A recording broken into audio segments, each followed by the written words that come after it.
Hey guys, it's Mike here over in Taiwan, Teacher Mike, and I just want to talk to you guys about how some of the teachers are like coming and going since what I've been seeing over the past even like month or something. Like I had this teacher that used to work with me all the time, nice lady, and turns out that she just like up and disappeared and went back to her hometown. I gotta ask a friend of mine like what happened to her, and honestly, I mean, it doesn't really matter to me. It's it's her prerogative, right? Another teacher that was here, I think she might be taking vacation. I don't know, but it's kind of like a lot of these jobs here in Taiwan, like if you've been in Taiwan for a while and you have like your own like visa or whatever, like you can work at these jobs like part-time, and they don't really have like an obligation for you to stay for whatever time. The thing is that with like the Taiwan teachers, they have lots of stuff that they need to do, and they don't really even get paid for it, right? For me, I just get paid to teach, right? And I think they're a little bit kind of more delicate with me just because they know that there's other options out there, and because I'm Canadian or whatever it is, then I could just up and leave and blah blah blah. But that's beside the point. But the point is that the other teachers here, they're here, and then they're just gone.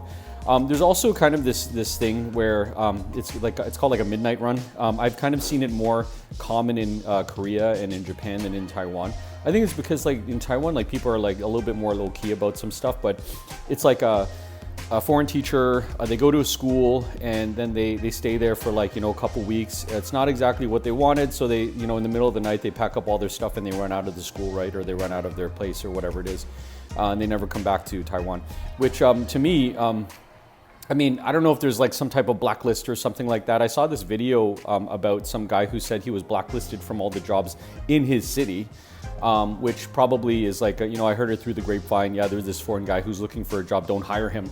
I think that that's probably how it works, because I don't think there's kind of like an actual list or like whatever it is. But he also needed like a sponsored visa too, right?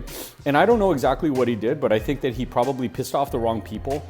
The point is, guys, that some people will be here and then some people will not. You got those midnight runner people. Some people who just quit a job and then just go somewhere else, maybe hopefully like finding like something else to do. There's actually a third type of category where they say that the teacher is not really satisfied with the school that they're at and they want to go somewhere else. Well, it turns out what they have to do is they have to go to the other schools to get some paperwork and say, hey, look, I want to go to this school. Then they have to get some other paperwork if they have a working visa with this school, and then take that and then go to the other school and say, hey, look, I'm gonna blah, blah, blah.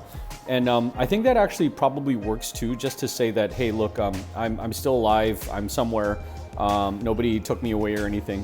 And then you can just, say that you are, I guess said you're alive, because I actually quit like one school like abruptly. This is a while ago when I was like trying to look from like my visa and stuff, and I don't have to do that stuff anymore. But the point is that if you are, sometimes you're going to be here, sometimes you're not. It's really easy to get somebody to go fill in for you. Being an English teacher in Taiwan, I think that I probably get paid pretty well for what I do.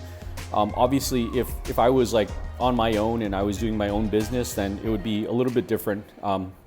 It just bothers me sometimes, like how much money that like my boss gets. Like even if it's like 300 NTD per student in my class, and if there's like 20 students in my class, dude, that's like do the math, that's like 6,000 NTD for like that 1 hour of work, and or even half an hour of work. I don't know how long it is, right?